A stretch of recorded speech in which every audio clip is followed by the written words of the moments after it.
SANTASTEIN is a 2023 horror comedy, and as you couldn't guess by that title, it's a kind of play on Frankenstein. So, what's the story? Well, we have this prologue where we see this young 12-year-old boy, and he wants to capture evidence that Santa is real. So he kind of sets up this elaborate sort of tripwire system in order to kind of like get a photo. And Santa ends up actually getting kind of trapped up in this, but falls back and manages to impale himself. And thus, Santa Claus is killed. And then from this point on, Christmas doesn't exist anymore. So around, I think 6 years later, this now 18-year-old boy is determined to bring Christmas back. And he is devising an experiment to effectively give a kind of a new body to Santa Claus, because he's kept his kind of brain in a jar for the last 6 years. So he's, you know, kidnapping various kind of corpses and sewing them together to create this body. And his experiment goes a little wrong as the Santa Claus style Frankenstein's monster ends up becoming a killer. What'll happen? You'll have to watch the movie and find out. So let's talk about it. What works in this movie's favour? Now, this is a low-budget movie.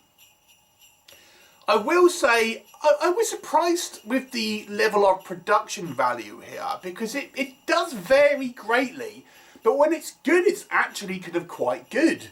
I think the direction is quite strong in places. It actually has two directors, and the film oscillates between looking very proficient to quite cheap at times, but when it is good, and when you consider that obviously the low budget that it is, it actually looks very strong. So, I mean, my speculation would be that one director is maybe better than the other. I don't know which one it would be, but yeah, there is some decent kind of like camera work and sort of directorial choices that are made here. That actually make the movie look pretty kind of slick at times, but other cases it doesn't. So it has moments, I think, of really being a quite nice looking film in many places. I think the setup is incredibly strong. A fun setup to have this kind of story being told. You know, Santa accidentally killed the guy they've got to play.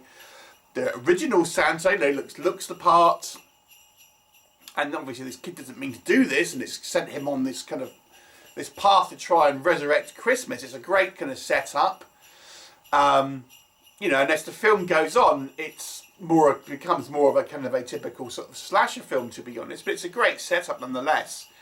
There are some kind of quite winter-themed or Christmas-themed sort of style kills and sort of setups. The tone of the movie is quite sort of jokey and tongue-in-cheek. It's not meant to be like a serious Christmas horror film. It is a horror comedy, so it has this, again, the tonal sort of shifts do kind of vary, but there are times you know, it's a little more serious, but there's times it's incredibly goofy. So, you know, it's a little bit of a mixed bag overall. The kind of the VFX, I think, are fairly sort of solid. You know, when we do have these kind of kills, again, when we judge this on a kind of a low budget basis, I think it's pretty, you know, it's pretty good. It's relatively kind of well paced as well. And I think everyone here, when you consider the kind of the jokey tone, there's some kind of like some fun characters here. Okay, so what doesn't work in this movie? So one of the things that struck me about this movie overall is although I do think there are some moments where I think the directorial choices are quite strong. For the most part, the cinematography is very underlit. Now, I get a lot of this is meant to be taking place during the night, so obviously you would expect it to be quite dark in places. But even in sort of scenes that happen inside, it's incredibly dark, and so a lot of the movie has this sort of dull, sort of overly dark kind of scenes where you can't really see what's kind of going on very well.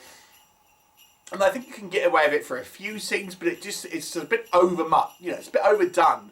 There's just too many scenes which I think are sort of criminally underlit. Now, the next thing I would say is that when we have two writer-directors here, you do have some kind of quite jarring differences in regards to, I think, some of the direction, and also just the tonal shifts as well. Like when it's goofy, it gets very goofy, to the point where it almost feels like a spoof at times, but other times it doesn't really feel quite as goofy. So it's a little jarring in regards to its tone, and it isn't consistent through the movie. And again, some of the kind of the choices that are made on a technical basis look pretty good, but others look quite cheap. And some of the kind of the production design looks good in places and really cheap in others. So we have some, you know, some sort of like, for example, the uniformed police officers look like stripper police officers and things like this, but other things look alright. It's kind of a little weird at places where it oscillates so much. I think once we get past the setup, the rest of the story simply isn't as interesting, and it ends up being, although it has some moments in the film, it ends up ultimately being, you know, a Santa-themed slasher. And let's be honest, we have seen quite a few of these type of films from this point on. So, you know, it's a real mixed bag, this one. If you are just a huge Christmas slasher film fan, I think there's enough here to enjoy. I don't think it's necessarily a bad film overall, but it really doesn't capitalise on its kind of uniqueness that it had at the beginning.